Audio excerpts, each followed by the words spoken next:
श्री राम के मृत्युलोक से विष्णुलोक गमन की कहानी। भगवान श्री राम के मृत्यु वरण में सबसे बड़ी बाधा उनके प्रिय भक्त हनुमान थे, क्योंकि हनुमान के होते हुए यम की इतनी हिम्मत नहीं थी कि वो राम के पास पहुंच चुके, पर स्वयं श्री राम से इसका हल निकाला। एक दिन राम जान गए कि उनकी मृत्यु का समय हो गया था।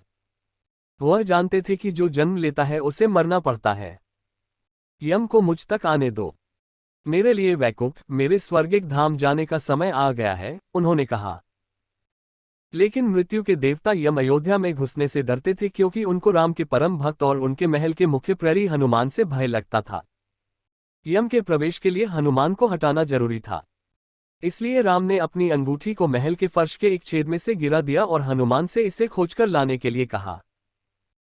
हनुमान ने स्वन्य का स्वरूप छोटा करते हुए बिल्कुल भंवरे जैसा आकार बना लिया और केवल उस अंगूठी को ढूंढने के लिए छेद में प्रवेश कर गए। वह छेद केवल छेद नहीं था, बल्कि एक सुरंग का रास्ता था जो सांपों के नगर नागलोक तक जाता था।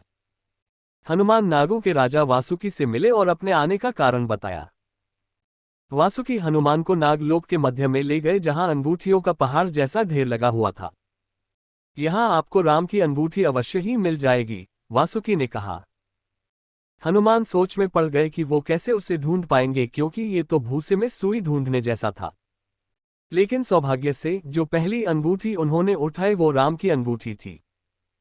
आश्चर्यजनक रूप से दूसरी भी अंगूठी जो उन्होंने उठाई वो भी राम की ही अंगूठी थी।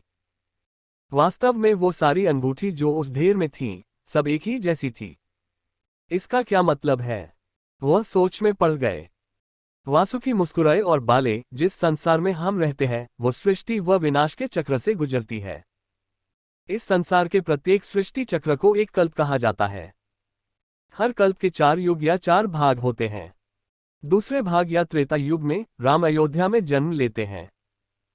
एक वानर इस अंगूठी का पीछा करता है और पृथ्वी पर राम मृत्यु को प्राप्त होते हैं। इसलिए ये सैकड़ों हजारों कल्पों से चली आ रही अंगूठियों का ढेर है। सभी अंगूठियां वास्तविक हैं। अंगूठियां गिरती रहीं और इनका ढेर बड़ा होता रहा।